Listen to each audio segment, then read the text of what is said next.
ফুটবলের পর এবার ক্রিকেট। সৌদি আরব নামছে ফ্রাঞ্চাইজি ক্রিকেটের রূপালী দুনিয়ায়। ৬,০০০ কোটি টাকার বিনিয়োগে আসছে এক নতুন টি-20 লিগ, যার নাম হবে সৌদি টি-20 লিগ। এই টি-20 লিগে রয়েছে সৌদি সরকার নিয়ন্ত্রিত সংস্থা এসআরজে, যাদের লক্ষ্য বিশ্বমঞ্চ কাঁপানো। কিন্তু এই পথে বড় কাটা দুই ক্রিকেট শক্তিধর ভারতীয় ক্রিকেট বোর্ড বিসিসিআই এবং ইংল্যান্ড ক্রিকেট বোর্ড ইসিবি। তাদের আশঙ্কা এই লিগ শুরু হলে ভাটা পড়বে আইপিএল এবং দ্য 100-এর জনপ্রিয়তা। কারণ মোটা অঙ্কের টাকা আর বিলাসী আয়োজনে সৌদি আরব হুমকি লিগ হয়ে দাঁড়াতে পারে বর্তমান শীর্ষ লিগগুলোর জন্য। ফলে সিদ্ধান্ত একটাই, প্রতিরোধ। বিসিসিআই ও ইসিবি একজোট হয়ে জানিয়ে দিয়েছে তারা তাদের ক্রিকেটারদের খেলতে দিবে না এই নতুন লিগে। তারা চাইছে এই লিগ যেন আইসিসির অনুমোদন না পায়।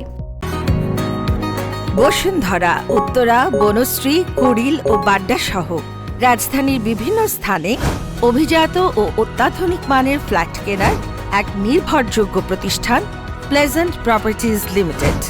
তাই আপনার স্বপ্নের আবাসনের জন্য আজই যোগাযোগ করুন। Pleasant properties limited, where destiny matches eventually. কিন্তু সৌদি আরব থেমে নেই, পাশে পেয়েছে অস্ট্রেলিয়াকে। তবু বড় চ্যালেঞ্জ রয়েই গেছে। স্থানীয় ক্রিকেটার কম, আর ভারত ও ইংল্যান্ডের তারকা ছাড়াই কিভাবে আকর্ষণ তৈরি করবে এই লিগ। ভিওরি বাংলা নিউজ ডেস্ক।